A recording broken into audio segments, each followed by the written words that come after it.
you for listening to A Glimpse of the Kingdom. I am David Pendergrass. I've been thinking for a long time about doing this podcast, but I didn't want to do it because I certainly don't want to sound egotistical or imply some type of superiority. I really, really don't. And that's... Maybe I still shouldn't do the podcast, but I thought it'd be interesting. I thought it might be helpful, might be interesting, if you care to know, what it's like to be a pastor. Or maybe say minister, that's fine. Now, most of this is true for both. To be a minister, I'll use that. Anybody is a minister who serves in ministry, which of course is a translation of the word a servant, is what it is. In any case, a minister, you could be a children's minister, a music minister, you could be a preaching minister. Most of what I'm going to say applies to anybody who works at a church, but I'm going to really focus on what it means to be a pastor. A pastor. And if you do care, probably care a little bit because you listen to this podcast. If you don't care, here's your chance to go and turn it off because that's it. So please understand, when I'm giving this podcast, I'm doing it because I thought you might find it interesting. You might not have ever thought to ask a pastor what it's like to do his or her job. I have asked teachers what it's like to do their job and doctors. So I like finding out what it's like for other professions. What's the normal routine for them and what does it feel like and what are their struggles? I've asked those questions. So this isn't something where I'm only talking about myself. I am in this podcast, but in the real world, I've asked people all the time and I like finding out. Well, a lot of times in my experience, I don't know if anybody's ever really talked to a pastor. I mean, I've heard story after story after story of people who... I remember one time I took a woman out, we met for lunch, and she was so excited to meet. She's so sweet. And she said, I've never had a pastor meet with me for lunch or coffee or whatever. Never. And she was so excited, which is both sad, like, oh my goodness. And this woman was, I don't know, she's got to be 60-something, I bet, upper 50s. Oh, that's sad to me. And then secondly, I thought, oh my goodness, that's sweet that she cares and she's excited about that kind of thing. And so what I thought I would do is in a few parts is give you some insights what it's like to be a pastor. Now, of course, everything doesn't apply to everybody all the time, but I know a lot of pastors. I have been a pastor for a long time. I know a lot of them, and I know a lot of inside scoop. And if you forward this to your pastor, he or she might be very validated by what I say, and he or she might go, well, that's not true for me, and that's fine. Okay, I'm not pretending to speak for everybody, but I've tried to pick the ones I know it's true for me and for a lot of people I know. So first thing is this, let me ask this question. Why do you work where you do? Let's assume for a second you have a job. Why do you work where you do? Why do you do it? I've asked people this a long time. Is it because you get paid well? Do you work where you do right now because you feel important? Do you work where you do because you might say, I like the team, they got good perks, they might go to retirement? Is it what your parents wanted for you? As it just happens to be where you started, as you were young, you never stopped? It's fun? You get to help people, maybe? I mean, I've heard all kinds of reasons. Most pastors don't work in this field of ministry for any of those reasons. It's true. Most pastors do not work as a pastor. Lord knows it's not because they get paid well. They are overwhelmingly underpaid. And people hear about mega church pastors and Joel Osteen. Most pastors in the world don't get paid anything like the mega church pastors. And because they're self-employed, they pay 30% roughly on taxes, and so it is not for money, not for fame.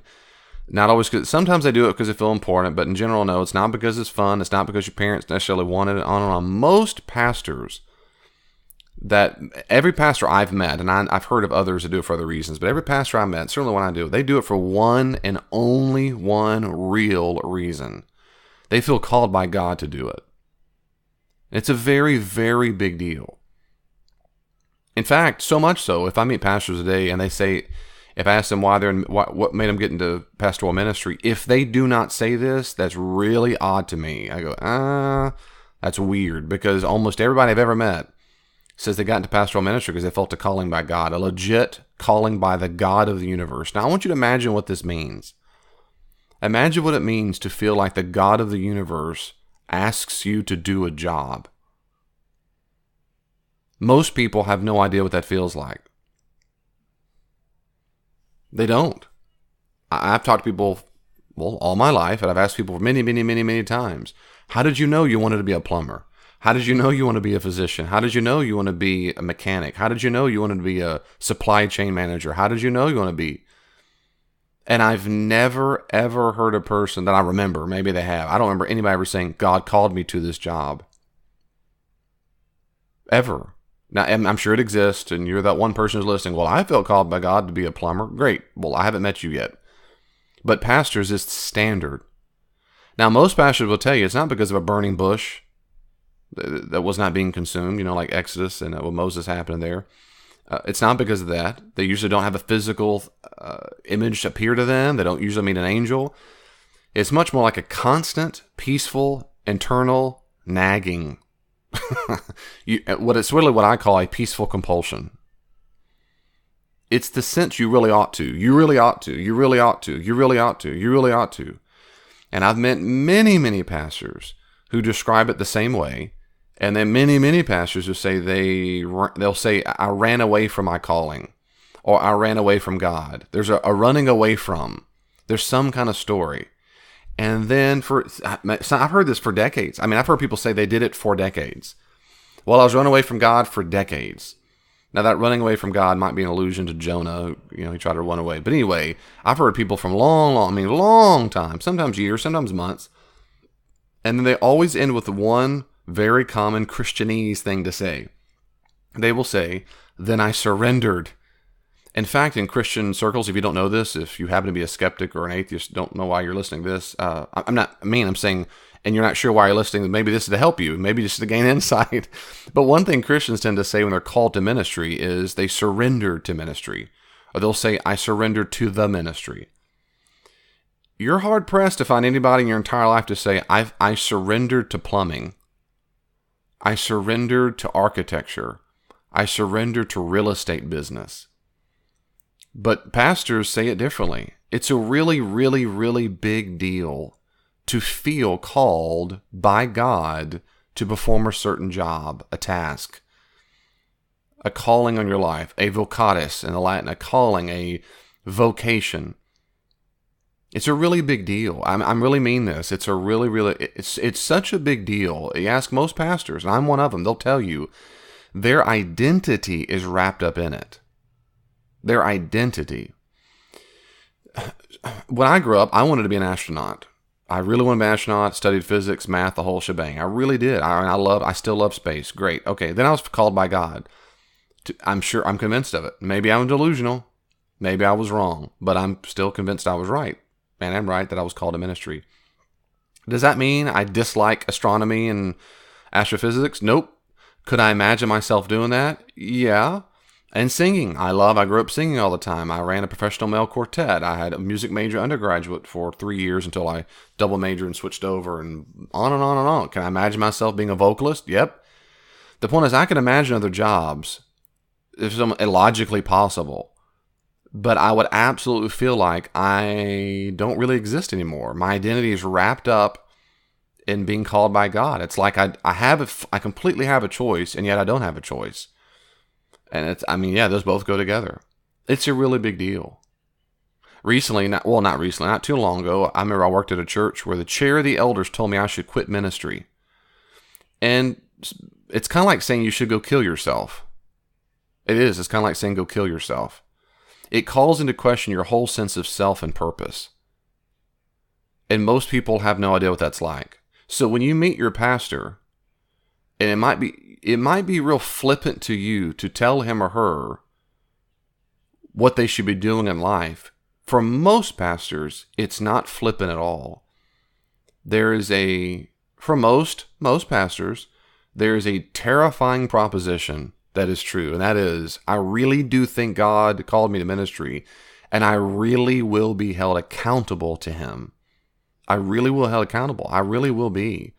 It's a terrifying, awesome, phenomenal, joy-filled, and horrible privilege to be called by God. So many times I think about what Jeremiah said, the prophet, when everyone's making fun of him and so forth, and he said he wished you an abortion. He said, curse the day that they brought the news my parents gave me birth. He says that he wants to shut up. He wants to be quiet and stop talking about the message God gave him to give, which is one of doom to the Israelites. Get ready to stay here in Babylon exile for 70 years. But he says, I can't. It's like a fire trapped up in my bones. He's got to get it out. Most pastors will say the same thing. I wish I could shut up. I wish there's part of me that says, I can. And I know pastors that way. I know people who had affairs or indiscretions, or some who didn't, just got so burnt out they just quit. But if you talk to them and you say, do you really miss it? They'll say, I hate X, Y, Z, I hate it. But part of them will still feel like part of them, their arms or limbs were chopped off. Part of the identity is now they know they're being false to themselves. Let me say it that way. They know they're being false to themselves because they know they felt called by God. And it's a very, very big deal to get out of ministry. And yet it happens all the time. It happens all the time. And I'll talk about that probably a little bit later on. So the first thing that's a major, and when I was thinking of things I would say, this was easy to come up first. Most pastors you ever meet will really feel like the God of the universe is called them to ministry. And it's a very important deal. Not every single pastor feels like God called him to that particular church, though ideally that's the case. They'll feel peaceful and feel like God's told them that. But in general, God's come to ministry in general. Sometimes people have very specific ideas about to which God has called them. God has called me to be a youth pastor in Southern Illinois in this neighborhood. Some people have that kind of precision, but some do, others don't. Mine is not. I knew I was called to ministry. I knew that. Exactly how that would be manifested took years of clarity. I wondered for a while if I'd be a youth pastor. I wondered for a while if I'd be a music pastor. I wondered for a while if I'd be a minister teaching university. But I came to the place in my adult several years ago. I knew for a fact God said it's some degree of pastoral ministry, and I knew that. I know it. So if you talk to your pastor and ask them about their conversion and their call experience, most have a story. And then if you ask them, bring this up, they'll tell you more, and maybe they'll tell you detailed. And most pastors will also tell you, if they're honest, most pastors will tell you they're not exactly 100% sure they were called to ministry, but they really do think so. And I'm the same way. I mean, I could have been delusional, but everything in me tells me I wasn't delusional. I mean, everything. Like David, I am a male. I feel that confident that I was called by ministry, but maybe I'm not. Maybe I'm delusional, and that's a different podcast on transgenderism. What? Sorry to laugh at it, but I think it's laughable. Okay, that's the first big thing. Hey, let me take a quick break. Please listen carefully to these quick announcements. I'll be right back. Do you know of any skeptics in your family, at work, or among your friends? Do you struggle with questions concerning the existence of God or the truth claims of Christianity? Has a skeptic ever challenged you with a difficult question concerning your faith? Then you need to buy Dr. Pendergrass's book, A Skeptic Challenges a Christian, on Amazon.com. You can get it in paperback or on Kindle or in audiobook form to listen to. A Skeptic Challenges a Christian is written unlike any other book. It's not boring and full of technical jargon. It reads like you're sitting down having a conversation. As one reviewer said, as a college student, I absolutely love this book. Dr. Pendergrass knows how to effectively answer a lot of the questions that my friends at school ask about my faith. This book is a great resource for theological debates and for my own personal growth. The arguments are clear and understandable. I would definitely recommend this book to anyone who has questions about Christianity, wants to learn how to defend their faith, or even just wants a good read. Great book. Find out why it has a perfect 5-star rating on Amazon.com. A Skeptic Challenges a Christian. Buy your copies today. Ever wonder what God wants you to do with your money? Should I give it all away or save? What did the early church do with their money? In Dr. Pendergrass's book, Give It Away, Reflections on How Christians Use Money, you'll get 4 short, powerful lessons on what to do with money based on some key texts from the New Testament. This is a wonderful guide for study and reflection. It even comes with reflection questions that are perfect for small group discussions. Give It Away, Reflections on How Christians Use Money. Buy your copies today on Amazon.com. Do you like receiving a glimpse of the kingdom for free? Would you like to support what God is doing through these resources? Then please consider donating to David Pendergrass Ministries, Inc. today at davidpendergrass.com. There, you can also sign up to receive Dr. Pendergrass's free blog on a wide range of theological, biblical, and relationship issues. That's davidpendergrass.com. The second major thing is this. These aren't necessarily in order, but kind of sort of, because the first thing that came to my mind. The second thing is this. Most pastors have a constant concern for the well-being of their people. Most of them do. Constant. It's what Paul said in 2 Corinthians 11:28. 2 Corinthians 11:28. He said he's constantly basically worried or concerned for his churches all the time. Pastors do have a constant concern for the well-being. It is incessant. Most pastors will tell you there is a constant weight of responsibility for the sheep. And that's what pastors are. They're shepherds. That's what the word means. Of course, from the French, from the Latin, pastor, for shepherd. But from the Greek, it's based on shepherd. For pastors, there are no days off emotionally or mentally. There just aren't. That doesn't mean you can't have boundaries. Healthy pastors have strong boundaries, and they help with that a lot. But it never really leaves while you're employed there. If you're employed at a church or some kind of ministry place, it's never off. When I'm a pastor of a church, yes, maybe on a Saturday I'm doing errands or whatever I'm doing. Maybe I'm watching movies. But I know I'm always thinking and or praying for people in my church. I'm still getting texts from people who had a car wreck. So-and-so has cancer. So-and-so needs prayer. So-and-so has a Bible verse question. So-and-so. And even if they're not doing it, it's still in the back of your mind. You're still concerned about them. And you're processing, do I go visit them in the hospital tomorrow? Do I go to their home? I need to email so-and-so and check on them. And it's not just because you're on the job. It's not like you're just because you're getting paid for it. You care for them. Most pastors have a constant, incessant concern for the well-being of their people. They really, really do. You will not ever hear this in the media. You won't hear it in movies, really. It's just because pastors are money-grubbing attention whores who just want to take advantage of their sheep and just tell people to believe, or they're fear-mongering, or they're just trying to save people from burning hell, so they'll say whatever it takes, or they're just this, they're just that. That's just nonsense. I'm telling you, I've spoken to hundreds of pastors in my lifetime. It's nonsense. Most pastors are not like that. Most pastors really are, and their heart and hearts and their mind, they're shepherds. They care for their people. And it is a weight they feel all the time. They may not always feel and think about you in particular, but they are always doing it. And that is another thing too. I mean, I've had people through the years to different churches complain because I didn't give this one person enough individual attention. And you know how people do that. You know, you hadn't reached out to me. You hadn't called me in months. I'm calling everyone I can in the church all the time. And I cannot get to everybody. This is much, much, much worse the larger the church is. And in megachurches, there's no stinking way that megachurch pastor will know every person. There's just no way. But nevertheless, even if he or she doesn't know everybody by name, I'm telling you, a normal, decent, good pastor cares very much for the well-being of the sheep. It is his or her responsibility, and most pastors feel it. Most of them do feel it. A third thing is,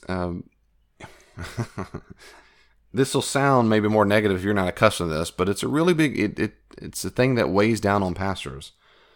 Every single pastor deals with what's called transference. Transference. Every single pastor deals with transference. Now, transference is a psychological word used in psychology. And that's when a person redirects to someone else, a substitute, usually a therapist, a counselor, a pastor, some kind of emotions that they felt from some other situation, usually in childhood. And that's what transference is. It's when you direct emotions at a person, some substitute, who stands in the place of someone else. Every pastor deals with this because pastors are instantaneously, for 99% of the human population, if you come into a church, now for atheists, they don't give a rip. They don't give a rip. I'm talking about people who come to church to say they're Christian. If they come to a church, they are dealing, that you come into a church thinking the pastor is an authority figure, and you subconsciously will project upon that authority figure whatever it is you feel about authority figures, especially if that pastor reminds you of someone, and especially if that pastor reminds you of someone about whom you have unfinished emotional business. You have emotional baggage.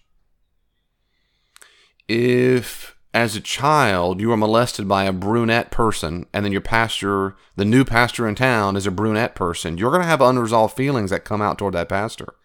If you had a dad who was overbearing, and maybe he was in the military, that's the I'm sorry, military dads. I know it's a stereotype, but it's true. So many times is that's the case.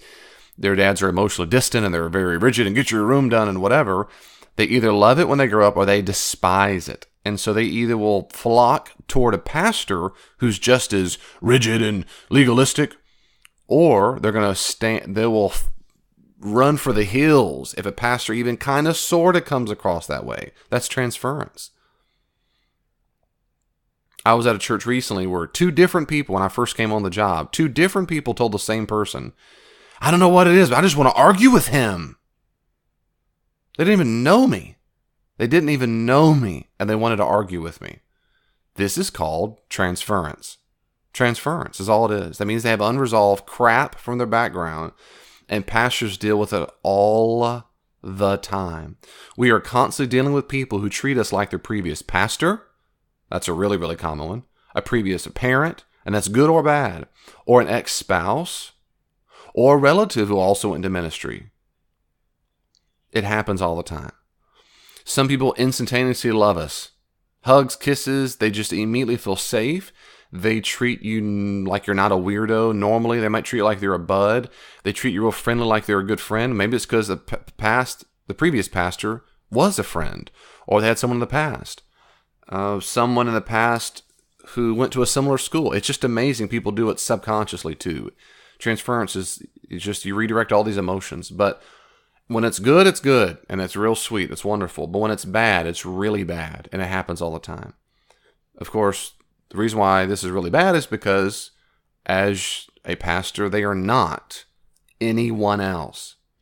And when I go to new churches, one of the first things I say to the churches is, please give me a chance.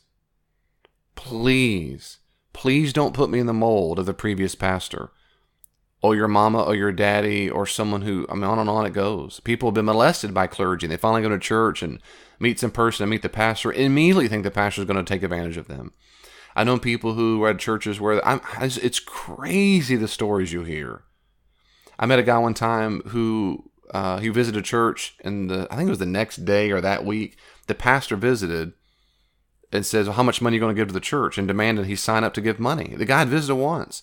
So it clouds. I met a woman who one time we met, and she met with me, and she said how she was very, very slow to talk, and not because I don't think she was unintelligent. She could tell she was nervous, and which is okay to be nervous. But I know some from her past, not me. I mean, I don't. Anyway, we're talking. I'm to find out she'd been molested by some previous minister or ministers, and she said I was the safest she'd ever felt. How do you say? I'm the safest minister she's ever been around. Well, that's a gargantuan compliment for me, and I thanked her profusely, and I said I am safe, and everything I ever to help you, let me know, and that's it. And every once in a while she would, meet for counseling. Overall, she couldn't bring herself to do it because of the pain she had. But again, she kept her constant distance from me when she was in different moods because of transference. I barely knew the woman. I know people who love to hug. They love to hug. They're hugging people. I love people who can't stand to be touched. There are people who have been really hurt by people in the past, maybe because they yelled at them. And if a pastor barely raises their voice, it means he's a yeller. I've known people, I go on the list of things, and this happens all the time, every day, all the time. And outside of a therapist, I'm literally outside of a clinical psychologist or therapist of some sort, I don't know of any other position in the world, any kind of job in the world where people receive transference like this all the time. And pastors, most of them, in my experience, I think, are not prepared for this. You have to be trained. In a master's degree, we talked about it, praise God. But until the rubber meets the road and you experience it all the time, it can be overwhelming. But when you get used to it and have good boundaries, you don't. You just expect it's going to come and you deal with it. But you process it. All I'm saying is, that is one thing. If you talk to the average pastor, they're going to say, oh, yeah, I've dealt with that. People will act to you all kinds of things, crazy ways.